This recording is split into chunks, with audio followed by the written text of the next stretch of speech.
Coming up on the Broadway Shuffle, why former Texas Tech star Ludvig Åberg will win the 2025 Masters and what you need to know about the world's biggest golf tournament. That and much more next.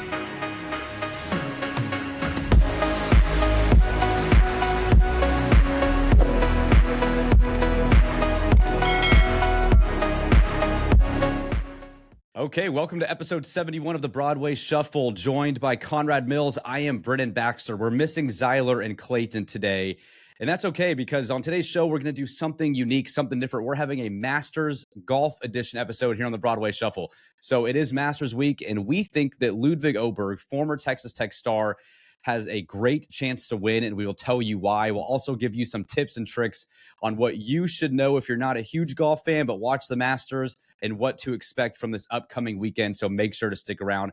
But before we get into that, if this is your first time here, make sure to hit the subscribe button on YouTube or hit the follow button on Spotify and Apple so you never miss our weekly content. We are here every Monday and Thursday, and you will not want to miss an episode as we get into the off season. And shout out to our subscriber of the week, Matty Wrexham. She's always commenting on our YouTube. We appreciate you, Matty, for being a big fan of the show. So, Conrad, first time me and you are here by ourselves. We have a little Masters Edition date this week, man, and we're here to talk about Ludvig Åberg. And honestly, Conrad, before we get into the excitement of the Masters and everything, I know this is one of our favorite weeks. We are both massive golf fans, so excited for some of our listeners to kind of hear the passion that we have about this week. But just wanted to start with Ludvig, dude, and get into really why this guy is so special and really why we kind of might seem to overlook him as one of the best Texas Tech athletes currently playing professionally. I know we have Patrick Mahomes, but what makes Ludvig so special, and why should we, as Red Raiders, really come into this week pulling for Ludvig? Yeah, so one thing that's really cool about Texas Tech is how we support the professional athletes and the people that have come out of our university and gone on to do great things. And I think Ludvig Åberg should be at the top of that list. I mean, he's a guy that you may not know about as much because golfers do not necessarily always generate the most press or headlines or something like that. But we have in Ludvig a superstar, to put it lightly. He is the one of the two golfers ever to win the Hogan Award, which for all you football fans out there, think Heisman Trophy. That's what it is for college golf. And so you've got Ludvig as a two-time winner of that award. There's only one other individual who's ever won that award before, twice, and that's John Rahm. So Ludvig Åberg is in good company with John Rahm, and he was really developed by Coach Sands at Texas Tech and the Rawls courts, which Brennan and I love so very much, and have so many good memories out there, especially with me missing a 4-foot putt to lose a match that we had a couple years ago. But that's okay. We'll leave that for another discussion. But Ludvig's a tall guy. He hits the ball a mile, and he hits it on a string every single time. And he's really had such success early on as a professional on the PGA Tour, the superior of the two world tours, made almost $18 million. He's won 3 times. He won the Genesis Invitational this year. I mean, he's just an absolute superstar of a golfer. And he did finish second at last year's Masters, which that was his first appearance in the Masters. He actually won a Ryder Cup for the European team before he ever played in a major golf tournament. And he played a big part in that win as well. So Ludvig Åberg is a superstar of sorts. He's ranked 5th in the world right now. And so a lot of people don't know about him, but the golf world sure does. And so we're proud as Texas Tech fans to be able to lay claim to him and root him on. I don't know, Brennan, what your thoughts are on Ludvig, but he's become one of my favorite players very quickly, obviously with the Texas Tech connection, but even still with the way he plays the game and his talent off the tee and really his iron game as well. Yeah, I mean, obviously we have Patrick Mahomes is really the steward in professional sports when it comes to Texas Tech, right? But when you think about Ludvig, he's at basketball games. I saw him at the Colorado game. I walked right by him in this last November at the Colorado football game. He loves Lubbock. He loves Texas Tech. He was in Lubbock last week at the Rawls with the men's team. And so we see how much Pat is around and involved as well. And so is Ludvig. And like Conrad mentioned, I mean, this guy is ranked 5th in the world in golf, like not in a little division in the world, top 10 player at 25 years of age. He is on a trajectory that not many have been on. And it's great for university. And I do hope that, obviously this is a Texas Tech specific podcast, but I do hope that people listening, enjoy watching him. And golf obviously isn't as big as football or basketball or what have you. But I mean, this guy is this week it is. This week it is. And, if you're new to the Masters, tune in, go watch it. It's a ton of fun. It's a beautiful place. It's one of the biggest golf tournaments on the planet.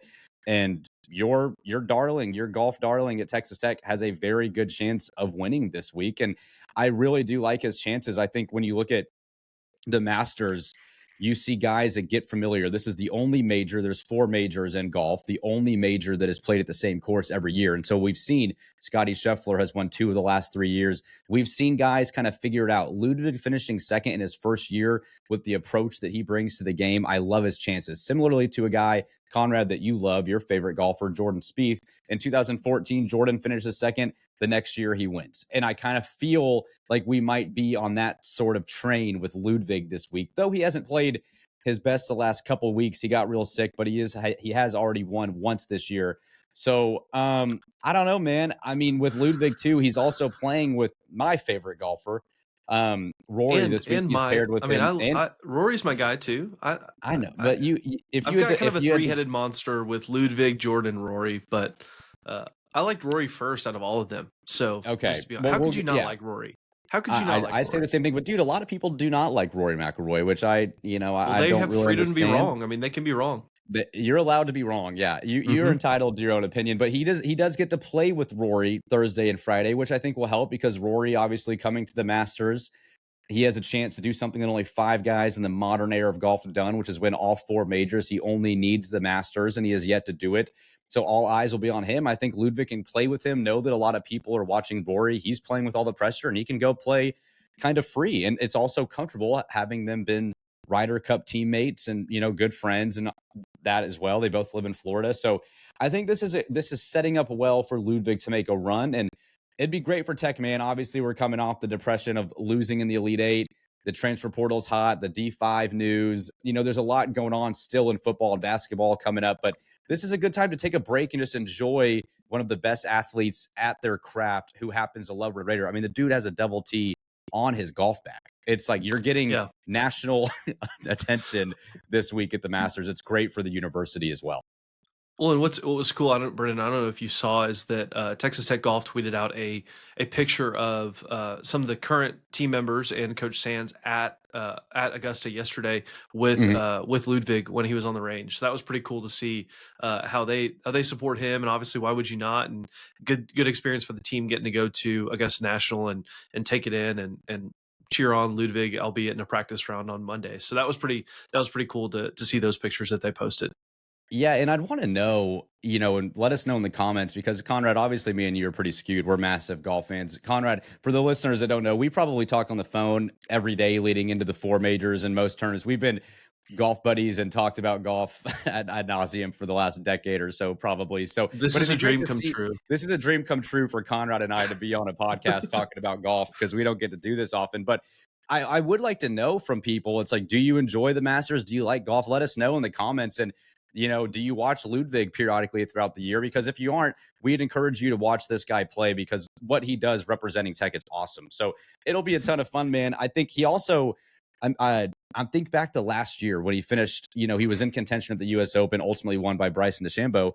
And he kind of had a couple wayward shots there on the back 9 over the weekend, but it kind of builds up tissue. And for him to play in his first Masters, his first U.S. Open, be in contention over the weekend in both tournaments, I think he's going to be ready to go, man. There was a great article by The Athletic, which is owned by the New York Times, talking about Ludwig and just his ability to be even keeled, kind of like Pat. Like his identity isn't really in his sport. And we see that in Pat as well, too, right? And so it kind of allows them to play with freedom.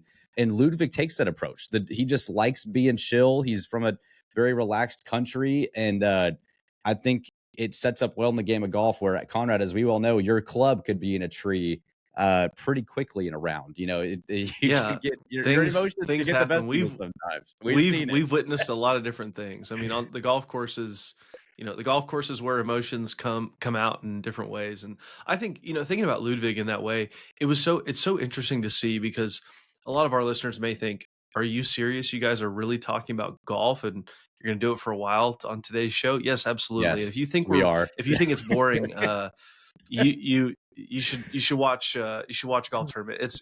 Or you should try and go play golf, and then you should watch these guys hit a golf ball left to right, get it off the ground for starters, and then make it do things that they want it to do when they want them to do it under pressure. And so golf is a fantastic sport. It's probably, it's tied with me at one for football. But thinking about Ludvig specifically, what's something that is so interesting about him is that he is so quick to make a decision on what he's going to do when he steps up to ball. Say he's got 175 yards, he's going to get the yardage, he's going to get the club, and then he's going to step up, take a couple practice swings, get set, and go. There are some people on the PGA Tour and in professional golf that take about 5 hours to hit a golf ball after they stand over it.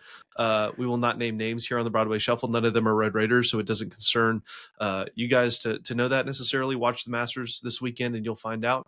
But that's something that is so admirable about him, because when he does that, he almost takes out the possibility of having a negative thought, because he's so quick. I'm going to hit it right to the left. I'm going to land at 170. Boom. And he does it. And he's so quick in his thinking, which makes a big difference. And so I think under the most pressure, we saw that in the Ryder Cup in 2023. He did that really, really well. And he played a big part in his team's victory. And he's done that several times throughout his PGA Tour career already. And the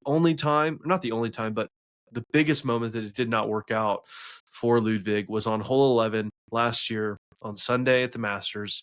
Hole 11 is a pretty long hole. I think it's 470 something yards. So it's a long hole downhill, and he stepped up to the ball and made a quick decision and overcooked that bad boy into the water, and that kind of ended his tournament chances right there. Even though he did fight back, but that was the only time that maybe moving a little bit quick maybe would have been wiser to slow down, but we can say that in hindsight. So Ludvig's approach to the golf ball and to playing golf is what's going to lend him a big opportunity to be in contention this week, assuming he plays well.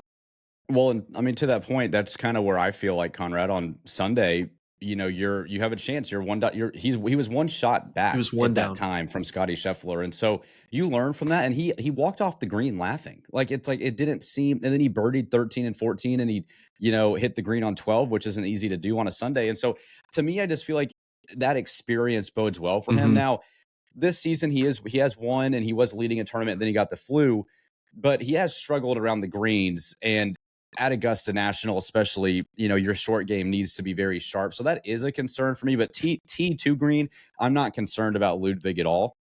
But, his putting definitely can go hot and cold, as we've seen some already this year. So that'll be something to keep an eye out on Thursday. But again, he's got the sixth best odds to win the golf tournament, 17-1 odds, sixth best odds in the tournament. And he's playing in his second ever Masters. You're talking about guys in front of him that are previous winners, and Rory's example, this is his 17th appearance, I think, or 16th appearance in the Masters. So it's it's just, for Ludvig to be in this type of conversation this early in his career is phenomenal, and it's a testament to how great he really can be. And I think as Texas Tech, again, you really don't have a ton of guys outside of Pat that are really in this type of limelight, I would say. But I think we as a culture and as a fan base should really rally around this guy, even if you aren't the biggest golf fan, because that's how good he really is.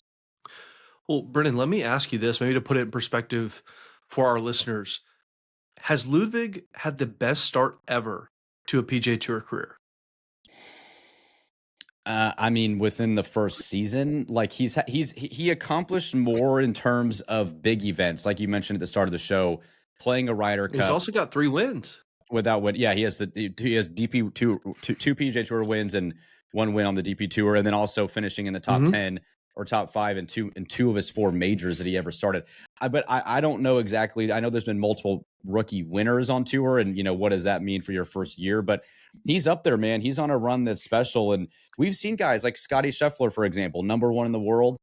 Scotty in 2020 and 2021, he did not win, but he was around. He was in contention in tournaments. Then in 2022, he finally breaks through, and here he is, 13 PGA Tour wins later and 2 Masters champions. And so it can happen. We've seen guys in golf kind of hit these runs, like Spieth from 2015 to 2017, wins 3 majors. Colin Morikawa got 2 pretty quickly. John Rahm got 2 in 3 years. And so, it's something where and Rory, obviously, from 2011 to 2014, knocked out 4. So when these Yeah. types of players do win one, you can see a couple others follow. And I think Ludwig is not far off. And I really do think that if he's in contention on the weekend, he has a serious chance to win this golf tournament. And I'm picking him to win. Just maybe I'm a little homer, but I think that this is Ludwig's time to really take the golf world by storm. If there's any tournament that you can do it at, that we've seen it done recently by maybe not, I mean, we've seen kind of guys that haven't won majors before win in different tournaments, right? But I think Ludwig, what he did last year, having that comfortability with this golf course already, it should be a favorite. And I don't think you should be surprised at seeing him win on Sunday if he did that, because he's been there before. He's got that even keel mentality. I don't know if I can pick him to win though. I think he's going to finish top 5. But then again, it's all dependent on his putting. I think I'm going to pick someone else to win, which I'll reveal later on in the show. And Brennan, I know you're going to want to hear more about who I'm going to pick to win. But I think Ludwig, I don't know that he's going to win. But again, it wouldn't surprise me necessarily if he did pull it out because of all the reasons we've just mentioned. Yeah, save your pick for later. So yeah, it'll be interesting, man. I'm just excited that Texas Tech. You had the March Madness run. You had Pat. Obviously in the Super Bowl. You've had a lot of sustained success in the postseason, and the Masters is technically one of the 4 biggest events in golf. And so it would be great to see him compete and just kind of continue the success within the Texas Tech athletic department, collegiately and professionally. And so I hope that happens. So Conrad, well, let's get into a little bit of tips and tricks to kind of segue into, people that they might be avid golf fans. I hope there's a lot of golf fans here in the Broadway Shuffle, but if you're not, maybe some names you've never heard of that you might want to be on the lookout for this weekend. I know a lot of offices do Masters pools, and we're going to have one in the link to this episode of the Broadway Shuffle where you can download the Masters app and get into our little pick'em challenge as well. And so let's kind of go through. But before we do that, I want to thank our sponsor from the episode, Watkins Insurance Group. Watkins has the experience and tenure of a nationally owned agency with the personal touch of a local neighborhood firm. And that's the difference of working with Watkins Insurance Group, where your success is always their priority. So thank you, Watkins Insurance. So Conrad, me and you obviously could talk about this for 9 hours. We're going to try to condense it for our viewers, but the Masters, man, 89th edition, your favorite golf tournament in the world, my, maybe 3rd or 4th favorite golf tournament in the world. Yeah. I'm more of a European guy myself when it comes to sort of these things. I'm sure we'll get into that. Where were you born, though? I was born in America, believe it or not. Are you a trader? No, not when it comes to golf. I do tend to. You rooted for the European Ryder Cup team. Tell the world that's listening that you rooted for the European Ryder Cup team. Okay, I didn't root for the European Ryder Cup team. I rooted for my 2 favorite players, which happened to be European, and that's Rory McIlroy and Tommy Fleetwood. And the reason was both, I'm a short man, okay? Believe it or not. I know I look broad shoulders, super tall on this YouTube channel, but I am short. And those guys are both relatively around my height and bomb it and hit phenomenal. It's just fun to watch guys. I think I hit the ball farther than Tommy, but okay. Maybe. But compete at my size, play golf, and all the Americans, they kind of look like Americans, man. They're big, they're strong, they play well, and I root for them too. But so what if you've never watched the Masters, or if you're not an avid golf fan, or if you're just kind of tuning in at some party or putting it on over the weekend or at some Masters party, Conrad, who are some 2 to 3 names that you need to know going into this weekend as favorites into the tournament? Yeah, there are a lot of names because there are really only, like we've talked about before, at least off camera, there are only probably 30 guys that can win this golf tournament. So that's one thing unique about the Masters is you do have a smaller field than the other majors, and so you're going to see less names on the leaderboard in total than you would see at the U.S. Open, at the Open Championship, or the PGA Tour. But 2 or 3 names that you need to keep in mind. Obviously, Ludvig Åberg, which we mentioned and talked about. But number 1 on that list has to be Scottie Scheffler. Won 2 of the last 3 Masters. Number 1 player in the world, has had 2 fantastic seasons back to back. He's the most consistent player in the world. I'm not going to say that he's the most talented player in the world, because that title, in my opinion, belongs to Rory McIlroy, the man from Northern Ireland, who hopefully this week will complete the career Grand Slam and win all 4 majors. So you need to know about Scotty Scheffler, defending champion, won 2 out of the last 3 Masters, and always has performed well on this course. And then Rory McIlroy, he's just unbelievably talented when he is at his best. There's no one better.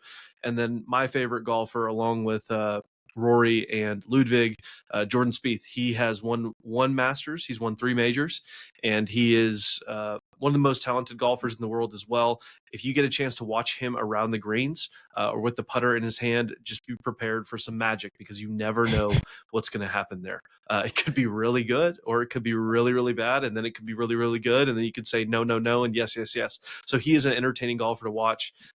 Fantastic talent. Has done really well on his career, the PGA Tour. It's actually 10 years ago this year that Jordan Spieth won the Masters as a 21-year-old. So he got his Masters, and he never graduated from college, actually, but that's okay, because he did attend the University of Texas for a year, and you don't need to graduate from there if you go there. So, and also Scotty Scheffler did go to Texas as well, but he did graduate. So Scotty Scheffler, Jordan Spieth, and Rory McIlroy would be my names that I would give, but there are a lot more that I could mention.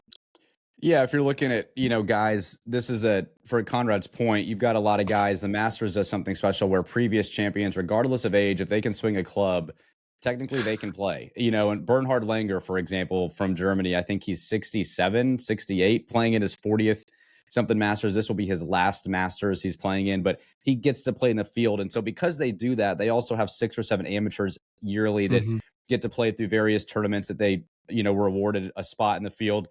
So in terms of guys that can actually win the golf tournament, you've never had a first-time winner in the Masters tournament. Ludwig was close to doing that.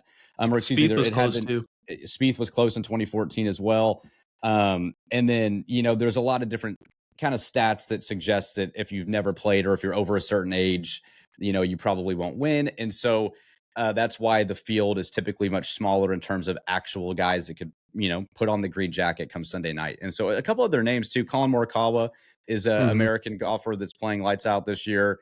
If you're looking at the Live Tour, which if you aren't familiar with that, it's a tour where a lot of guys defected over to and formed another tour from the PGA Tour. You got Bryson DeChambeau, defending U.S. Open champ.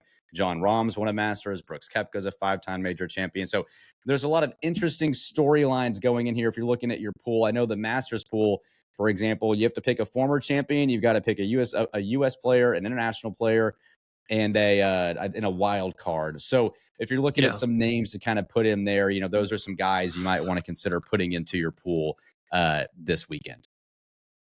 Brennan, what's the most intriguing storyline for you with this year's Masters?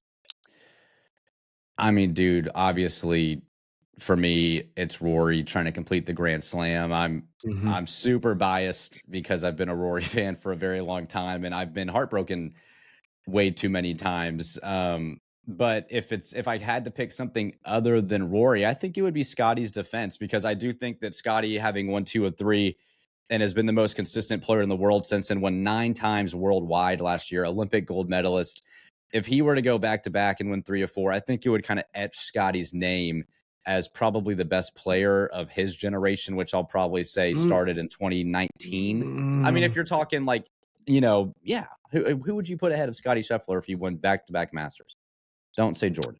I think you can make an argument for Jordan simply because he's done it on different types of golf courses. I'm not trying to take anything away from Scotty, but I like we've said, the Masters is probably the easiest course or the easiest major to win because it's on the same course every single year. And so that doesn't take away from my love for it. But if you win 3 Masters versus 1 US Open, 1 British Open, and 1 Masters, I in different conditions, different types of golf courses, different circumstances, I think that can be even argued to be more compelling than 3 Masters.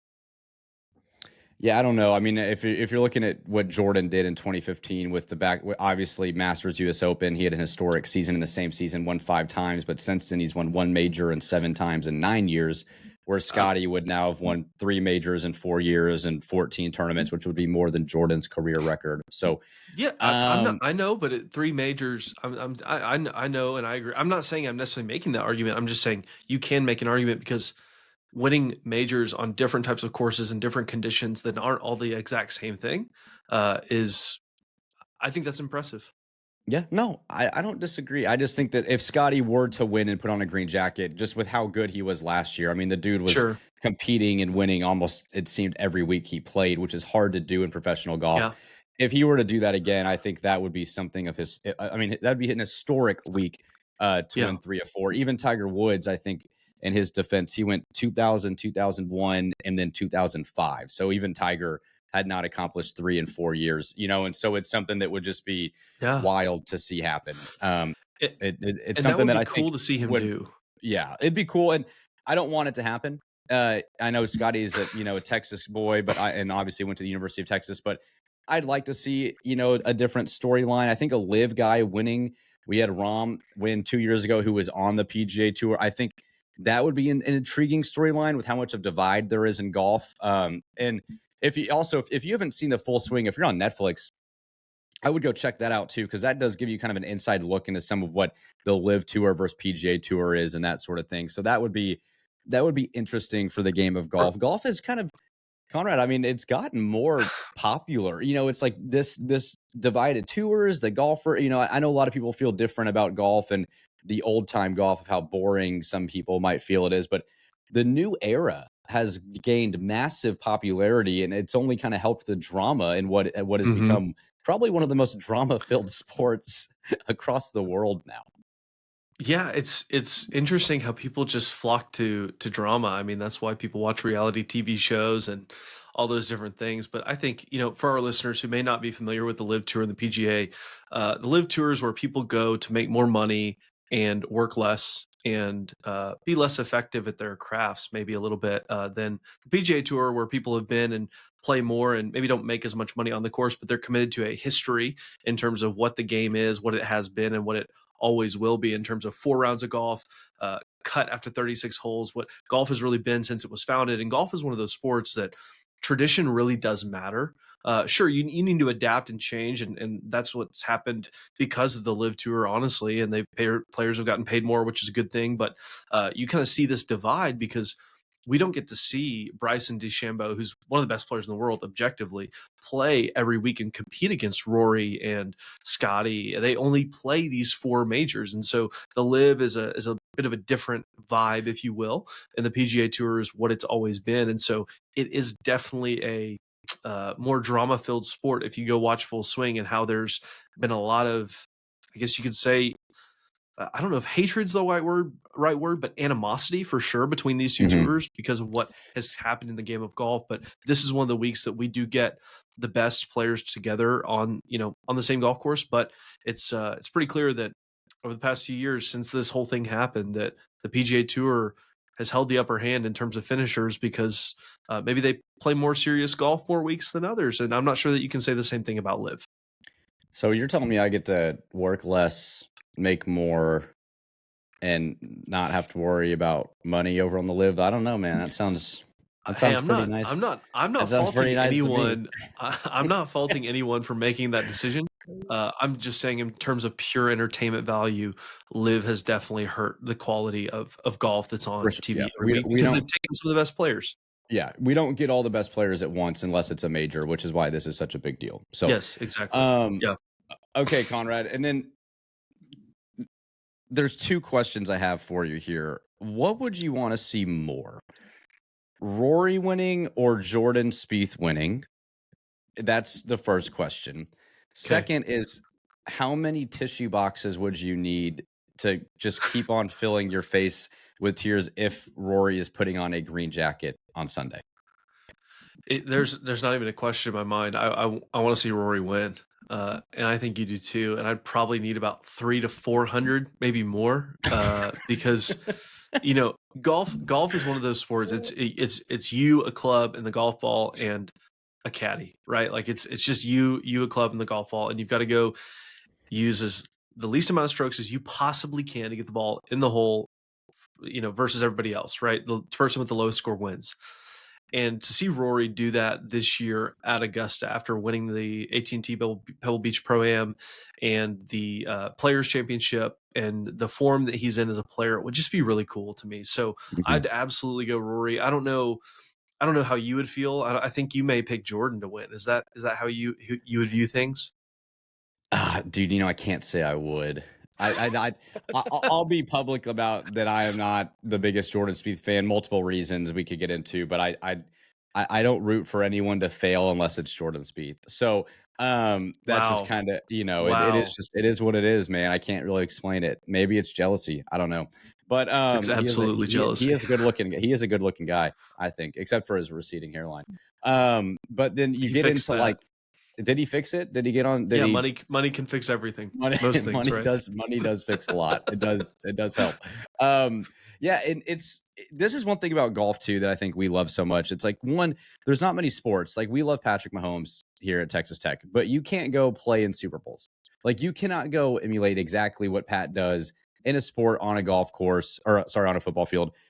But in golf, when Conrad and I go play, or if you're out there with your friends, whatever you do, and you make a 20-foot putt, that you get the same elation feeling that a world-class player could have, and they might have missed that putt, and I played with guys that are way better than me. And for a shot, I might have hit something way better than them on that one shot. And it's like, man, there's nothing more relatable when it comes to professional sports, which is why you can see a 67 or 68-year-old play in the Masters. It's what makes this game so special. And it does relate more to, I think, life than anything as well, because you do have to kind of learn patience and trust and all these things that I struggle with out on the golf course. And so it's a ton of fun to kind of be able to experience what the pros feel. And that's what I think, if you're kind of tuning in for the first time this week, or if you are a big golf fan, you feel that, and it is kind of exciting, because then we get so mad. Like, I don't think I've ever been more disappointed in a single man that I've never met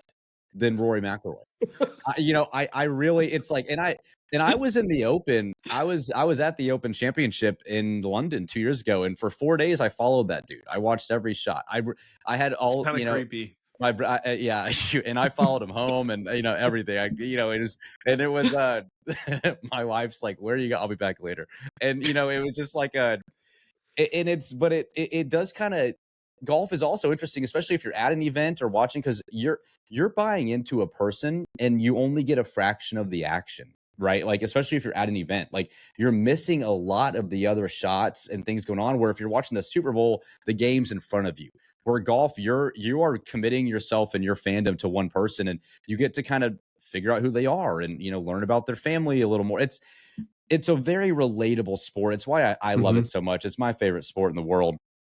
And so, man, it's just exciting, but I do probably need to go to some therapeutic classes on, like, controlling my anger for a man that I have no actual emotional connection to, other than what he does Thursday through Sunday, 4 weeks a year. I need help. We make I fun need of ourselves for letting for letting college students dictate our emotions on Saturdays in the fall, but we may should make fun of ourselves more for letting professional golfers dictate our emotions for uh, like it. a lot longer when it comes to majors every single year. So Is that may be is it a problem that a 29-year-old can let a 35-year-old man affect his emotions based off of what he does with a little white ball getting into a hole? I don't know. You tell me. You tell me. let us know in the comments. Let us know in the comments if I need psychological help. I probably do, So but last year, it's I so want to tell a fun. story, Brennan. I want to tell a story Uh, about this. okay, go So ahead. I don't know if this will be too painful to revisit for you. It's painful to revisit for me too, but maybe more for you. But last year at the U.S. Open, Bryson DeChambeau won the U.S. Open, and Rory McIlroy missed some putts down on I believe it was 16 and then on 18 to really hand the U.S. Open to Bryson. Not trying to take anything away from Bryson, but Rory did have the upper hand and missed some really important putts that could have helped him hold on to that championship that was a long time coming, and then it slipped through his fingers. But I was so excited to see Brennan's reaction that I texted both his dad and his wife to make sure that they got a video of Brennan when Rory won, because I wasn't with him and I wanted to see how he reacted. I was curious because I was going to be so happy, you know, for Rory, but I wanted to see how Brennan reacted. And yeah, so long story short, I texted both of them and they said, okay, I got it. And that he didn't win. But I just thought it was funny that I was so interested to see how Brennan would react to another adult man winning a golf tournament. That is a very important one, but that just shows how much I think Brennan and myself enjoy golf and watch professional golf, because it is something so special to behold, because it is such a unique sport. There you do have that one-on-one connection with someone, even if you've never met them. So just thought that was worth throwing in there for our It's listeners. like you and Baron Morton, man. It's like you feel this deep connection to Baron, though, you know, Not even you've close. never met him. No, No, that was a painful for day. you, buddy. That was a very painful day for me, for sure. Hey, here's a question. I have a question. Would you rather watch Rory McIlroy win the Masters or Texas Tech football win a Big 12 championship? That's not even close. Texas Tech football win him a Big 12 championship. Yeah. What's your answer? That's a great question. I don't know. I legitimately don't know. Both would be great, and both could happen this year. But both could happen this year. That to me is I mean, Texas Tech football would be the right answer, but it's almost sad I have to think about it. I think, you know. Well, what the thing is for our listeners, there are, Brennan, how many people are there? What, 6, 7 that have won all 4 majors? How many people is it? Six golfers all time. Okay. Yes. Yeah. So Rory has the opportunity to do that this year and to be the 7th. And so if you have the opportunity to do something that only 6 people have ever done in the history of your sport, that's a pretty big deal. And so I think seeing that, even being alive to see that, now Tiger did it, Phil Mickelson will probably never do that, but Jordan Spieth will do it at some point in his life, maybe when he's like 65, 66, something like that, he'll win the PGA, because he'll still be trying. But, you know, that's a cool thing to think about, is that Rory does have the opportunity to do that this week, and then obviously Ludvig will probably get that done by about age 35 and retire and right off into the sunset. But when you do have that opportunity to do something like that, you do really want to witness that, because you're witnessing history. Yeah, and I was wrong, actually. I think in the modern era there was only 5. It's Gene Sarazen, Ben Hogan, Gary Player, Jack Nicklaus, and Tiger Woods. So some people would count Bobby Jones, but it wasn't the modern era at the time when he had done it. So 6 in the modern era. They played with wood sticks. They played with wood stick. Yeah, well, so did Sarazen, I think. But regardless, it's history, okay. and it's not often, dude, that you get to watch history, right? Like that you have an opportunity to see that. Yeah. Like if Mahomes were to, it'd be like if Mahomes were to be had won 6 or 7 Super Bowls and was playing for 8. Like we saw it in hockey. Like, and I'm not a massive hockey fan. I mean, I tune into the playoffs some, but it's like when Alex Ovechkin broke Wayne Gretzky's record a couple days ago, I wanted to watch it. You know, I wanted to see history being made. And I watched a guy that I only know that Alex Ovechkin's a hockey player, and that's it, right? I've never, you know, spent time watching Alex Ovechkin. Teeth. Great teeth, and you know dude's a stud, obviously, in his sport. Mm-hmm. But I wanted to watch that, and I think in golf it's the same thing. Like even if you weren't the biggest fan, but Rory is in contention on Sunday, you're gonna have eyeballs tune in. Like, oh, this guy has a chance to complete the Grand Slam, or oh, this guy has a chance to win his 8th NBA Finals or Super Bowl or what have you. You know, and so it's like if you're going for a record, if Mahomes was about to break Brady's touchdown record, people that don't even watch football would probably tune in to see what happens. And I think that's what this tournament brings you each and every year, that Rory McIlroy gets to tee it up, which is why it's such a big deal for fans of the sport and just an average viewer over the weekend. Unfortunately, he just has not performed very well in this tournament. Conrad, I want to get in. That's not true. That's not true. You read me some stats earlier today about how he finished, what was it, top 10 4 straight years? Yeah, but he's never really been in like on a Sunday on the back 9, even when it's always been kind of backdoor top 10s. Like 3 years ago, he finished solo second. He was like 8 back to shot the day, you know, to start the day, shoots 8 under, but still loses by 3 to Scotty Scheffler. And he never really had a chance with where Scotty was at that point. So yeah, I'm but talking he still like played the dudes well in this tournament. Yeah, but he has not been within 1 or 2 shots with 4 or 5 holes left with a chance to win really since 2011. And so that's where and you know, he choked massively hard on that year. And blew a 4-shot lead. So I want to get into Augusta National a little bit, Conrad, as we close here. Favorite hole, favorite Masters memory. What are some hole as people are watching, as we're kind of tuning into the Masters this weekend? What's your favorite hole that people should be keeping an eye out for if they want to watch, if they want to avoid work on Thursday and Friday and watch the featured holes, if they want to, just take a break from yard work or do whatever you're going to be doing to give you an excuse to watch golf? What hole should they be looking out for this week? Yeah, so if you've never watched the Masters or even seen pictures of Augusta National, it has to be one of the most beautiful places on the face of the earth. I'm saying that as someone who's never been there. Brennan has never been there. If you'd like to give us free tickets this week, please do so. We will get on a flight and get out to Augusta National to see we the would Masters. drop anything. We would drop anything. Yeah, there's nothing I wouldn't drop to go Yes. to go to the Masters, honestly. But in terms of which holes for me, they're also good. I mean, they're different characteristics that each one of them has, and it's just a masterfully designed golf course. I could probably talk you through every single hole just because I watched it so many times, but my favorite would probably be 13. It's a par 5 that wraps around the trees right to left. There have been so many memorable shots on that hole. I mean, Phil Mickelson out of the Pine Straw, I think it was 2013. He hit a shot out of the Pine Straw and made eagle on that hole, I believe. Didn't he, Brennan? Or was it birdie on that hole? I don't remember if it was eagle or birdie that year. It was still a fantastic shot. I think he missed the eagle putt, actually. We still made birdie. So yeah, that's a really cool hole. Scotty, I believe, eagled that hole last year in the final round. So 13 is a really fun par 5, and then 16 is a hole that is famous for so many reasons, most of them having to do with Tiger Woods. Last in 2019, he hit it to 2.5 feet, almost made it off the tee, par 3, about 170-ish yards, maybe a little bit longer than that.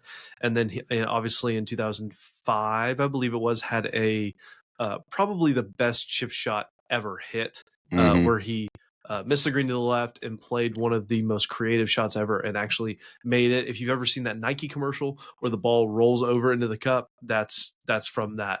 That's from that shot. So 13 and 16 for me. Brennan, I don't know about you, which ones you like. Dude, I'm going to go. I mean, obviously, if you're thinking of Amen Corner, if you've heard of that, that's like the most popular, 11, 12, 13 there at Augusta National. But I'm going to start way earlier in the round. One of my favorite holes to watch is actually hole 2, the dogleg left par 5. It's quick. Hole 1's difficult, one of the hardest driving holes at Augusta. And then you get to 2, big dogleg left down the hill, par 5. And I think it's such a big hole, especially over the weekend, to kind of get your round off to a good start. But it's not an easy second shot into a very sloped green. And I think even in 2018, it's off a downhill lie. Yep. And even when Rory in 2018 was in contention early on Sunday with Reed, he hit a beautiful iron into that hole and had like a 4-foot eagle putt and missed, made birdie. But you felt like it almost deflated his round. And you feel like that's a hole where momentum can really carry you into Augusta, especially with some hard holes coming up. The par 3s, 4 and 6 on the front 9 are very difficult. 5's difficult. And 8's a longer par 5 that is reachable depending solely on the wind. And so 2, it's like, man, if you can really get that hole and attack it, and it's so fun to watch guys hit that second shot down the hill. You can see the patrons behind the green. It's just a majestic looking shot. I had a friend, I won't name his name or how I got the source, but I had a picture from Bryson DeChambeau sent to me from his practice round of him on that fairway. And it was, not going to name sources here, but it was a very cool thing to see, empty even, with no one out there looking down the hill. And so very special hole to me as well, just having some fun memories of watching guys like Louis Oosthuizen once made a 2. You're a countryman, Conrad. I don't know if people know that or not, but you got direct lineage to South Africa. There's some affiliation there. Yeah, and so Louis there making a double eagle one day. It's just a lot of fun to watch. So I'd say hole 2 if you're looking early Thursday, Friday, and then over the weekend as well, watching some big time shots into that hole.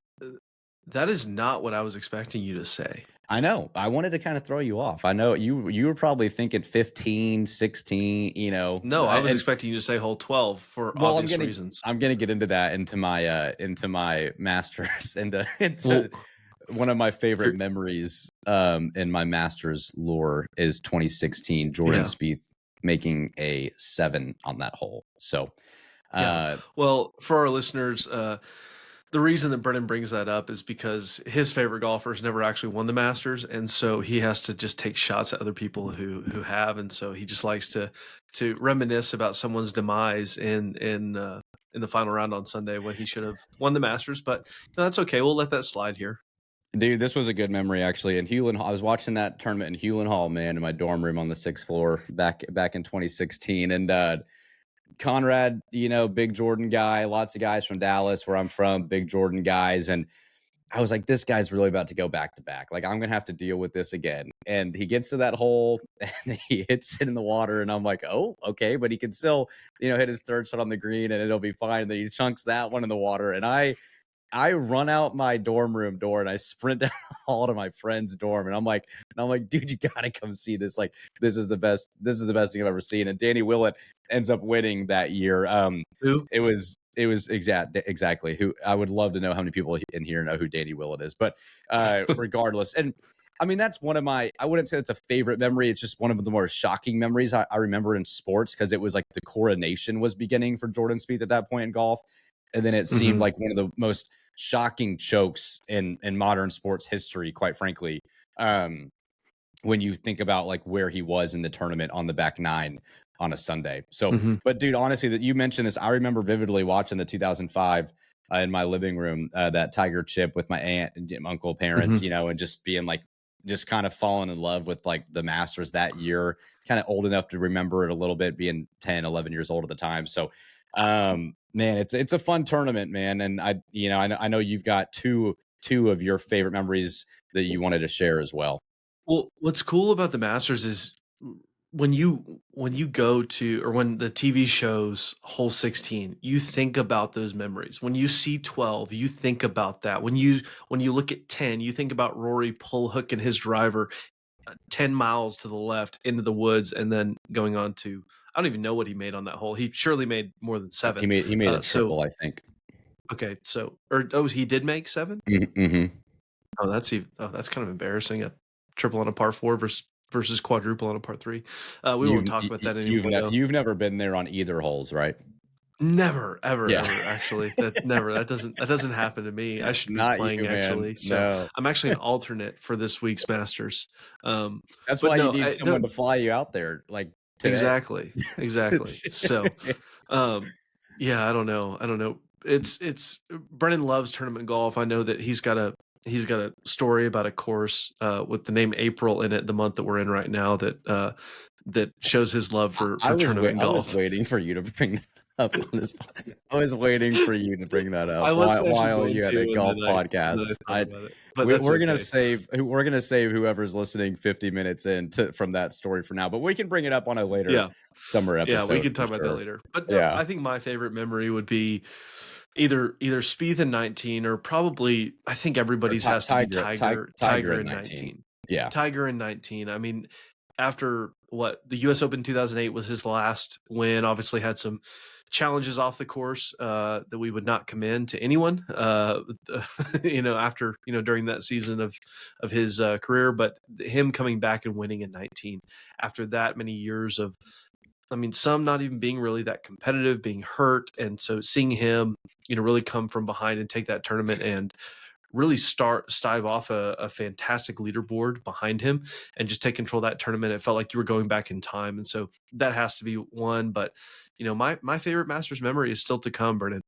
It's when Rory McIlroy wins it and puts on the green jacket and completes the career Grand Slam. So that could happen this week, but you never know. Is that your pick? Is that your prediction for this year? Yeah, I'm gonna think this is the year that Rory gets it done. I'm gonna go there. I'm gonna go there publicly. I'm gonna let myself go there. And I don't think I've ever been this thrilled or this excited because of how well he's playing going into this tournament. But I think Rory, you said Ludvig was your pick earlier. I hope Ludvig wins, but I just am gonna pick Rory. It just feels too good to be true. And we'll be back on Monday morning to reminisce and to think about it. And I could be sitting here looking pretty dumb because there's a chance Rory misses the cut too. So we'll see what happens there. But that's going to be my pick. If Rory wins the Masters on Sunday, I won't be on Monday's episode. That I can die to go. You can die I can happy die at to go that to point. heaven. You won't see me. It's no need for me to be here at that point. Is that a promise? I'm not going to promise that on a live podcast because that would that would be kind of sad. But I'd feel that elated. I'll say that. So I would too. I'd jump through the roof. Man, I hope that happens. That'd be a lot of fun. But I did want to end this before we get to our trivia question, Masters edition, Conrad, with what would we shoot at Augusta National? Almost instead of like independently, like what would we shoot together? What would the Broadway Shuffle shoot at Augusta? Is this just me and you, or are we including Clayton and Zyler? I've played golf with them. We should probably keep it me and you. Okay. Because I don't know how much help. I don't know how much our counterparts would be. I think we could break 90. No. If we're scrambling. No way. I don't think 90? So. Can we? Okay, 100. Can we break 100? I think we could get close to 100. And if you're listening, Conrad and I do play golf often. It's not. I don't want to hype us up too much, but we're not below average golfers. I'll put it. We're above average on an amateur perspective, I would say. So if you're putting it that way, even at that, Conrad, I don't think you. I think we don't touch 30 over par. That'd be tough. Really? It really. Well, it depends on the question of if my driver is on or off that day. if big boy's working, then it may be a different story. Well, but are we playing from the tips? Are we playing from the tips? Are you playing from 7,600 yards? Because if that's happening, there's absolutely no way. Yeah, let's just assume we're playing from what it actually is in the tournament. But let's assume also there's no wind.